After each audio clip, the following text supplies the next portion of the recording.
بسم اللہ الرحمن الرحیم۔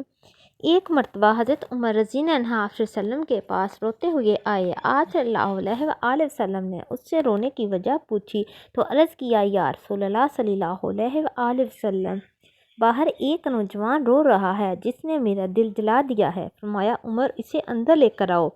وہ نوجوان روتا ہوا آپ صلی اللہ علیہ وسلم کی خدمت میں حاضر ہوا۔ حضور نے اس سے رونے کی وجہ پوچھی، کہنے لگا، یا رسول اللہ، میرے گناہوں کا ڈھیر مجھے رلا رہا ہے، مجھے جبار سے ڈر آتا ہے، مجھ پر غضبناک ہوگا۔ آپ نے فرمایا، نوجوان، کیا تو نے اللہ کے ساتھ کسی کو شریک ٹھہرایا ہے؟ عرض کیا، نہیں۔ کیا تو نے کسی جان کا ناحق قتل کیا ہے؟ عرض کیا، نہیں۔ آپ نے ارشاد فرمایا کہ اللہ تعالیٰ تیرے گناہوں کو معاف فرما دے گا، اگرچہ 7 آسمان 9 7 زمین 9 اور تمام پہاڑوں کے برابر ہوں۔ نوجوان بولا، حضور، میرے گناہ 7 آسمان زمین اور پہاڑوں سے بھی بڑا ہے۔ آپ نے ارشاد فرمایا، تیرا گناہ بڑا ہے یا اللہ؟ کہنے لگا، میرا گناہ بڑا ہے۔ فرمایا، تیرا گناہ بڑا ہے یا اللہ؟ اس نے کہا، میرا گناہ بڑا ہے۔ ارشاد فرمایا، تیرا گناہ بڑا ہے یا تیرا اللہ؟ کہنے لگا، ہاں البتہ میرا اللہ اور اس کا رحم بہت بڑا ہے۔ گناہ کا ارتکاب پر سے ارشاد ہوا کہ گناہ عظیم کو خدائے عظیم ہی معاف فرمائے گا، جو بہت ہی عفو درگزر کرنے والے۔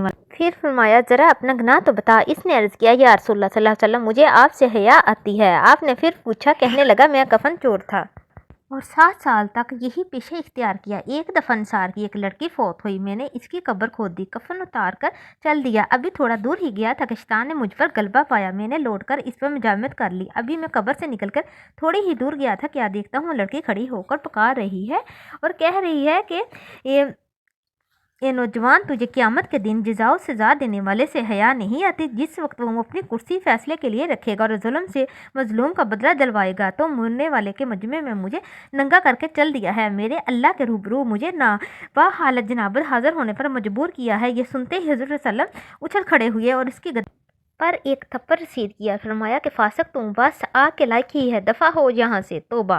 نوجوان وہاں سے نکلا، 40 راتوں تک اللہ کے حضور توبہ کرتا مارا پھرتا رہا۔ 40 راتوں کے بعد آسمانوں کی طرف سے سر اٹھا کر کہنے لگا، اے محمد صلی اللہ علیہ وسلم، خدا آدم اور حوا کے محمود، اگر تجھے میری توبہ منظور ہے تو حضور صلی اللہ علیہ وسلم اور آپ کے صحابہ کرام کو اس کی خبر دے دے، ورنہ پھر آگ بھیج کر مجھے جلا دے اور آخرت کے عذاب سے نجات دے دے۔ اتنے میں جبرائیل علیہ السلام تشریف لائے، سلام کیا اور اللہ تعالیٰ کی طرف سے آپ صلی اللہ علیہ وسلم کو سلام پہنچایا۔ جبرائیل علیہ السلام نے کہا، اللہ تعالیٰ فرماتے ہیں، کیا مخلوق کو آپ نے پیدا کیا؟ فرمایا، مجھے بھی اور تمہاری مخلوق کو اسی نے پیدا فرمایا۔ عرض کیا، وہ پوچھتے ہیں، کیا آپ گاہی شفقت فرمائیے۔ حضور اللہ صلی اللہ علیہ وسلم نے اس نوجوان کو بلا کر توبہ قبول ہونے کی بشارت سنائی۔ سبق۔ اس واقعے سے ہمیں یہ سبق ملتا ہے کہ عقل مند آدمی کو اس سے سبق لینا چاہیے اور جاننا چاہیے کہ زندہ کے ساتھ زنا کرنا مردے کے ساتھ زنا کرنے سے زیادہ بڑا گناہ ہے۔ اس کی معافی کے لیے حقیقی اور سچی توبہ کرنی چاہیے۔ تو دیکھیے، جب سچی توبہ پیش کی تو اللہ تعالیٰ نے اسے معاف فرما دیا۔ یہ بھی ضروری ہے کہ جس حیثیت کا گناہ ہو، توبہ بھی اسی درجے کی ہونی چاہیے۔ اللہ ہم سب کو ان سب گناہوں سے توبہ کرنے کی توفیق عطا فرمائے۔ اللہ ہم سب کا حامی و ناصر ہو، آمین۔ ویڈیو اچھی لگے تو پلیز لائک اور شیئر ضرور کیجیے گا اور ساتھ سبسکرائب بھی کر لیجیے گا۔